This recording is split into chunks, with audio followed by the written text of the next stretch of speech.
vamos continuar a falar sobre dicas de como se usa o amplificador operacional. Configurações típicas para fazermos amplificador. Começa com o esquema de diagrama de blocos de sistema realimentado. No sistema realimentado, a gente aplica o sinal que quer amplificar, ele entra aqui nesse sistema, sai amplificado. Amplificado de quanto? Quer dizer, quanto que VS é maior que VI? Aproximadamente o inverso do quanto a gente devolveu de amostra da saída de volta para a entrada. Por que eu disse anteriormente no vídeo anterior que a gente em geral usa uma entrada e não as duas para fazer amplificação? Porque a gente aproveita uma das duas entradas do amplificador operacional para aplicar o sinal e a outra para devolver a amostra para a entrada. E a amostra devolvida deve sempre ter uma característica que é a seguinte: a polaridade dela tem que ser invertida com relação ao próprio sinal que você aplica. Aqui nesse diagrama isso dá certo porque a gente aplica o sinal na entrada que não inverte e devolve uma amostra não invertida para a entrada que inverte. Vamos ver como é que isso aqui se estampa numa montagem real de amplificador operacional. Lembrando que o amplificador operacional já perfaz as funções que estão dentro deste pontilhado. Ele tem duas entradas, pega a diferença e amplifica. Vamos aqui para baixo. O amplificador operacional então faz a função de pegar a diferença entre as duas entradas, joga para a saída e o módulo B que está acima, que devolve uma amostra, essa amostra é devolvida aqui por um divisor de tensão. Então, se eu tiver dois resistores iguais, está devolvendo metade do que sai. Devolvendo metade do que sai para a entrada inversora, ou devolvendo invertido com relação à polaridade do que entra, temos um ganho que vai ser inverso disto. Dois resistores iguais, devolve metade, inverso de metade é 2. Então, a saída é 2 vezes maior que a entrada. Formalmente, o ganho está abaixo, dado em fórmulas.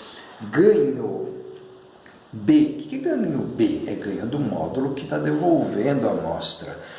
Módulo B é VR, o VR que a gente obtém aqui na saída, é VS, que multiplica a fórmula do divisor de tensão. R1 sobre R1 mais R2. Então, isolando B, que é colocar VR dividido pelo VS, esse ganho de atenuação que o divisor dá é simplesmente R1 sobre R1 mais R2. Mas vamos lembrar, o que é ganho total do amplificador? Aproximadamente o inverso do ganho do módulo B. Inverter o módulo B é inverter esta fração, vamos para baixo. Então, invertendo a fração que está acima, obtemos o ganho, que é o quanto que VS é maior que VIN. Vai ser R1 mais R2 sobre R1. Nossa, esta inversão permite cortar e simplificar. Por isso que o ganho na configuração acima é simplesmente 1 mais R2 sobre R1. Então vocês vão sempre se lembrar disso e vão voltar a deduzir essa fórmula se esquecerem dela. Vamos a um exemplo. Exemplo, eu coloco todos os resistores iguais. R1 igual a R2 igual a R. Então nosso ganho vai ser 1 mais R sobre R, que dá o ganho 2. Eu vou dar a vocês uma outra ferramenta. Eu chamo essa ferramenta de interpretação geométrica. Como assim interpretação geométrica? É uma maneira de a gente não usar cálculo, mas usar geometria para ver a mesma coisa. A interpretação geométrica está aqui embaixo. Este triângulo representa exatamente o que está fazendo o divisor de tensão. Reparem que o resistor R1 está ligado no 0 volt, terra. Tem um ponto X que une R1 com R2. Na ponta de R2 tem a tensão de saída. E o ponto X é a própria tensão VR que está sendo devolvida para a entrada. Vamos dar uma interpretação geométrica para tudo isso aqui. O resistor R1 está aqui. Você coloca ele de tamanho proporcional ao valor da resistência R1 até o ponto X. Depois coloca R2. R1 mais R2 é o divisor de tensão. E tem mais. O ponto X é onde se manifesta VR. A ponta de R2 é onde tem VS. E como é que eu ponho VS aqui? Eu levanto uma perpendicular em escala no tamanho do meu VS. Coloco na ponta do R1, que está no terra, o zero, ou seja, o X está aqui no zero, 0 volt, porque R1 nesta ponta está ligado em zero. R2 na outra ponta está ligado no VS. E o ponto X? O ponto X vai ser uma média entre 0 volt, que está na ponta de R1, e o VS, que está na ponta de R2. Como é que eu obtenho essa média? Aplica o divisor de tensão ou simplesmente traça uma linha, que é a hipotenusa desse triângulo. Levanta uma perpendicular no ponto X, que é a união de R1 com R2. Levante, chegue até a hipotenusa e você vai ter proporcionalmente o quanto que é VR. Se R1 fosse igual a R2, R1 igual a R2, VR seria a metade de VS. E é mais ou menos isso que eu mostrei aqui.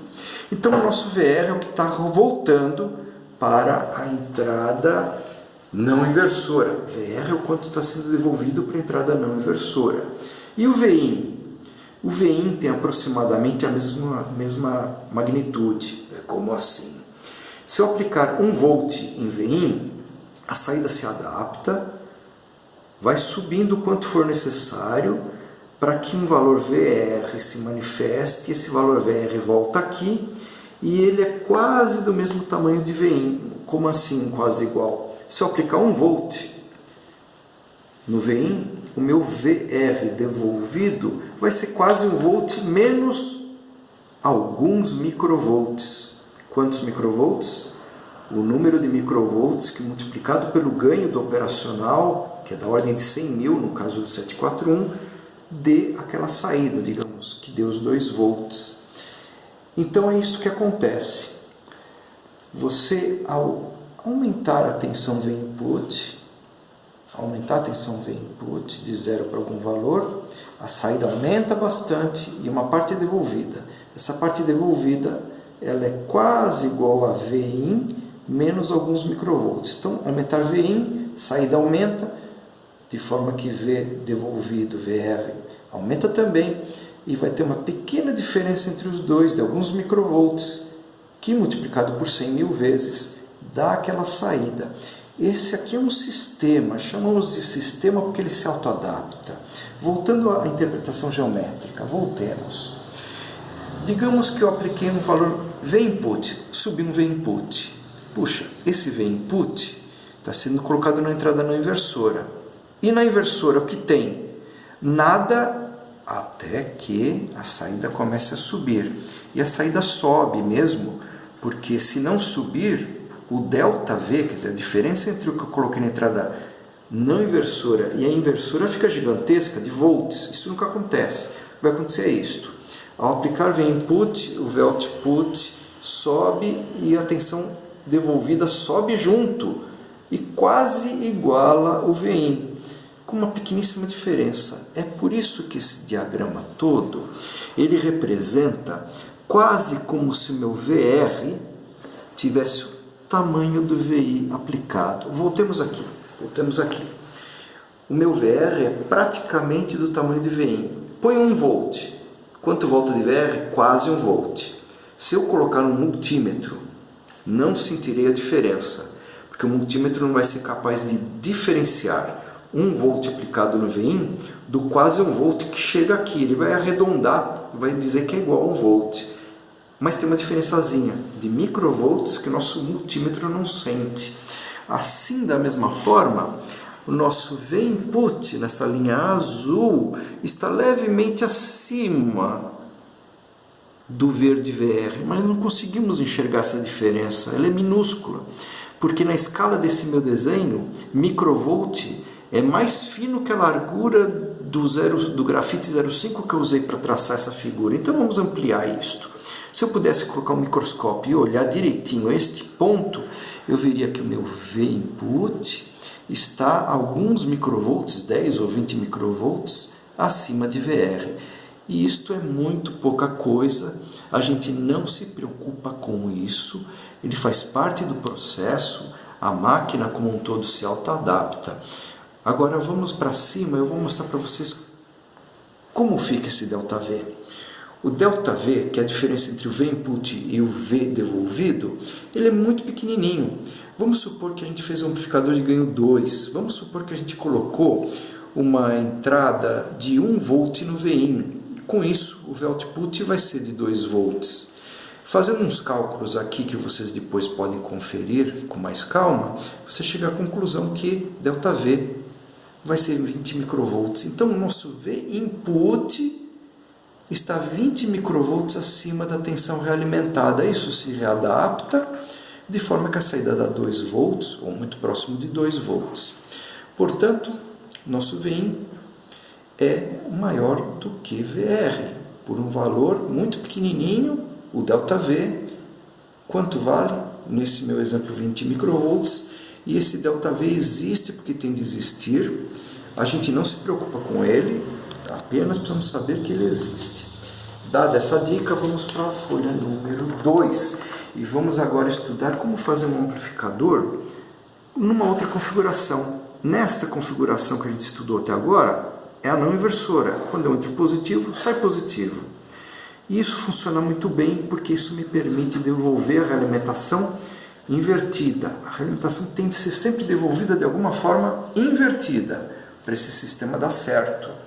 Vamos para a folha 3 e vamos ver como é que a gente constrói um inversor. Eu quero fazer um amplificador agora que eu entrando positivo, eu saio negativo. Então uma senoide começa a ser um ciclo positivo, produz um invertido. Mas eu preciso continuar de alguma maneira devolvendo um sinal que de alguma forma inverte, da saída voltando para a entrada, ela se inverte. Vou usar um outro mecanismo. Aqui parece estranho, mas vai ficar mais claro já já. Eu vou usar um mecanismo que é um nó de somas. Soma, não é? Entra somando dos dois lados. Então eu vou pegar meu V-input, vou colocar um atenuador e vou jogar num nó. Vou pegar a saída, vou passar por um atenuador e jogar num nó. Mas a minha saída de volta para a entrada tem que se inverter de alguma maneira. Como ela vai inverter? Ela vai inverter porque eu vou, do mesmo modo como antes, eu vou usar só uma das duas entradas do meu amplificador operacional. Eu vou deste nó usar só a entrada inversora. A não inversora não vai ter uso. Eu vou pôr um 0 volt nela. De forma que o sinal resultante nesse nó de soma já é invertido para a saída simplesmente pelo fato de eu ter usado a entrada inversora. Com isso, voltamos até aquela característica necessária de o que vai ser devolvido é invertido com relação à entrada. Como assim? Se eu colocar VIN positivo, chega positivo aqui, nesse nó. Esse nó tende a ir para positivo. Mas qualquer coisa que tenda a ir para positivo, neste nó de entrada, dessa entrada que é inversora, será negativo. Então ele volta para cá negativo, subtraindo de VIN. Isto permite que esse sistema também se equilibre tanto quanto no caso do não inversor. Como está abaixo, não esquecendo que este pontilhado verde é o próprio operacional. Entrada inversora, entrada não inversora. A entrada não inversora vai ser zerada, a inversora vai receber a entrada e vamos ter uma estrutura aqui que está pontilhado vermelho, que eu vou mostrar abaixo como é que faz. Vamos para baixo. Aqui está o operacional. Ó. A entrada não inversora, aterrada, recebe 0 volt sempre. E a entrada inversora que vai ser usada e o nó de soma, que aparece acima, é apenas o ponto que une dois resistores. Estes dois resistores permitem que eu jogue uma tensão de um lado e isso puxa o nó X para cima. E que a saída também puxa o nó para cima ou para baixo conforme essa polaridade. Só que tem um detalhe. Como VIN puxa para cima o nó X um pouquinho, a saída sempre será puxada para baixo. Então qualquer tensão VIN positiva vai gerar tensões VS sempre negativas. Então isto já é um amplificador inversor. Mas como é que ele se equilibra? Ele se equilibra também do mesmo jeito que antes. Um ΔV muito pequenininho vai se estabelecer aqui, de microvolts. Qual é a regra disso? A regra disto, o equilíbrio disto, vai se dar pelo jeito como um divisor de tensão trabalha. É de novo um divisor de tensão, mas esse divisor de tensão agora, ele vai trabalhar diferente do anterior. Ele vai trabalhar com uma mistura da saída entrando por um lado e do VIN entrando pelo outro nesse divisor. Antes você tinha um resistor que era aterrado. Não, agora ambos os resistores recebem tensões dos dois lados. Então, quando o VIN recebe uma tensão positiva, este nó sobe um pouquinho, a saída vai para negativo e a tensão indo para negativo, através do RF, o nó X volta a se reduzir. Como assim volta a se reduzir? Não se reduz, na verdade. O que acontece é isto. VIN sobe, VS cai, mas não cai de forma que a tensão no EX vai dar zero exatamente. Ela vai dar levemente maior do que zero. Quanto levemente? O valor de ΔV necessário para que VS se manifeste. Então, isto é uma gangorra. Subo VIN, desce VS. Se os meus resistores forem bem escolhidos, pequenas mudanças de VIN causam grandes mudanças de VS. Se forem resistores iguais, o valor de VIN sobe, VS diminui, ou vai para negativo no mesmo tanto. Então tem aqui uma interpretação geométrica possível que simplifica. Eu poderia usar divisor de tensão, mas eu vou mostrar para vocês como uma interpretação geométrica pura e simples. O RI vai daqui a aqui, proporcionalmente. Número de centímetros igual a número de quiloohms. RF, daqui para cá. Ponto que une R input com RF, X, está aqui o X. Aplica um VIN. Se eu aplicar um VIN, o nó X quer ir para positivo. Vamos supor que VS esteja em 0 volt. Tiramos a média. X quer ir para positivo. Bom, mas um X indo para positivo, entrando na entrada inversora, leva VS para negativo. Então VS vai indo para negativo. Vai indo para negativo o quanto for necessário para que o nó X tenha apenas um pequeno ΔV. Aqui, se você olhar com muito detalhe, vai achar que eu passei esta hipotenusa, essa linha aqui, exatamente em cima do 0 volt, exatamente em cima do X. Na minha escala, microvolt, e passar aí em cima é a mesma coisa, porque a largura de um grafite 0,5 é muito maior do que alguns microvolts acima do zero. Então, na prática, a gente passa por cima, estamos cometendo erro mínimo nessa interpretação geométrica. Mas sabem que isso aqui passa levemente acima. Algo muito menos do que a largura nessa escala deste grafite 0,5. O que a gente descobre a partir desse equilíbrio?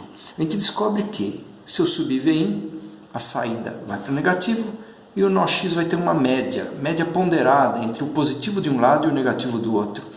E esse nó X se adapta sozinho e fica muito perto do 0 volt, da ordem de microvolt. O microvolt é necessário para causar essa saída VS. E já vimos antes, 20 microvolts, é muito pouco. Mas ser um pouquinho acima ou passar direto pelo zero, na nossa demonstração tanto faz. E nos permite enxergar aqui semelhança de triângulos. Então eu posso pegar e dizer que a tangente desse ângulo θ, que é o lado oposto sobre a adjacente, seria VIN por RI. E da mesma forma, o outro lado, o ângulo θ, é igual. Então o meu VS por RF também é a tangente de delta. Vamos abaixo. Tangente de delta é VIN sobre RI igual a VS sobre RF. Eu só pus o negativo aqui para não esquecer desta polaridade, mas ser negativo ou positivo dá a mesma tangente. Então vamos lá. Existe um significado de pegar VIN e dividir por RI. Tensão por corrente, tensão por resistência é corrente. Aqui também tensão por resistência dá corrente. Tangente de θ ser igual dos dois lados significa que a corrente que VIN produz e manda para o nó X, o II, é exatamente a corrente que o VS consegue arrancar do nó X através do RF. Ou seja, a corrente de input e essa corrente RF são iguais. Isso é só para ter uma lembrança que esse ponto X está em equilíbrio, porque a corrente que entra é igual a que sai. Vamos aqui embaixo. Então, o ângulo é igual dos dois lados por causa disso, porque a corrente que entra, a tangente desse ângulo é igual à corrente. É igual dos dois lados, então a corrente que entra em x é igual a que sai. Rearranjando essas fórmulas, a gente vê que o ganho nosso vai ficar como está nesse quadrinho aqui. Veja, Vin sobre RI, VS sobre RF, então a gente pode colocar VS sobre Vin, dizer que é o ganho. Colocar RF sobre RI e dizer que é ganho. Então, a condição de equilíbrio que eu demonstrei para vocês de forma gráfica, ela mostra que basta você dividir RF escolhido pelo RI escolhido, e esta proporção é o próprio ganho, é quantas vezes VS é maior que VI.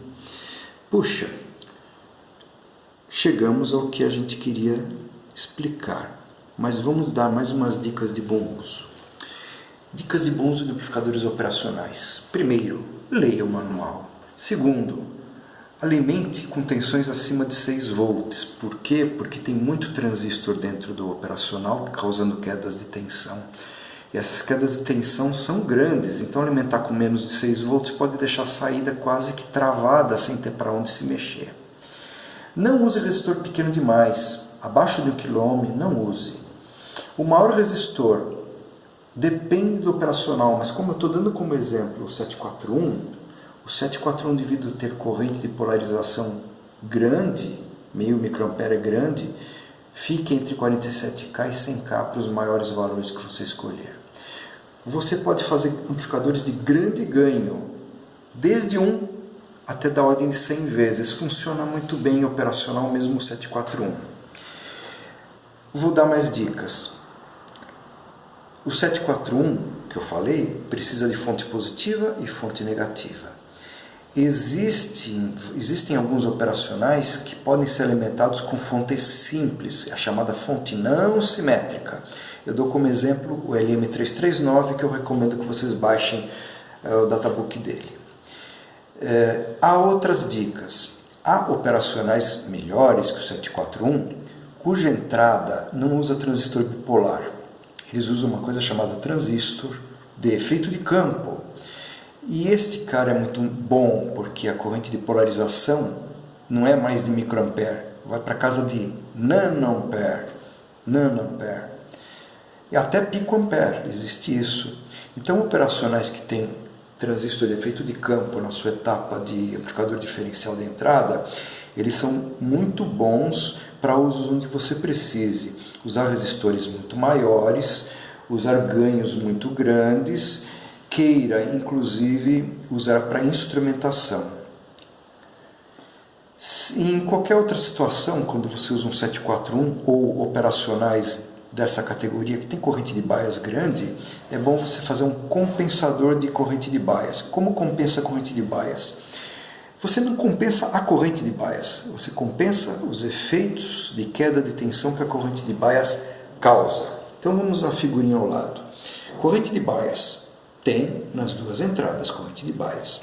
A corrente de bias vai procurar caminho pelos resistores de polarização. Vai causar quedas e vai causar um deslocamento de ΔV que vai causar um offset, ou seja, tirar do 0 volt a saída. Podemos cancelar isso parcialmente, muito proximamente do bom, se a gente colocar um outro resistor, ao invés de aterrar diretamente a entrada não usada, colocar um outro resistor, só que esse resistor tem que ser escolhido de forma que a corrente de bias cause nesse resistor a mesma queda de tensão que causa no equivalente de Thevenin destes dois. O que é o equivalente de Thevenin desses dois? É o equivalente dos dois caminhos que a corrente procura se dividir. Então, o equivalente de Thevenin de RI e RF é pôr os dois resistores em paralelo. Faça isso, obtenha um valor, esse valor é o resistor de compensação que você vai colocar na entrada que está sendo aterrada direto. Usei como exemplo o caso do inversor. No não inversor também é isso que você faz. Você pega e coloca em paralelo os resistores que você usou para realimentação e coloca um resistor compensador na entrada que você deixaria aterrada. Por hoje é só.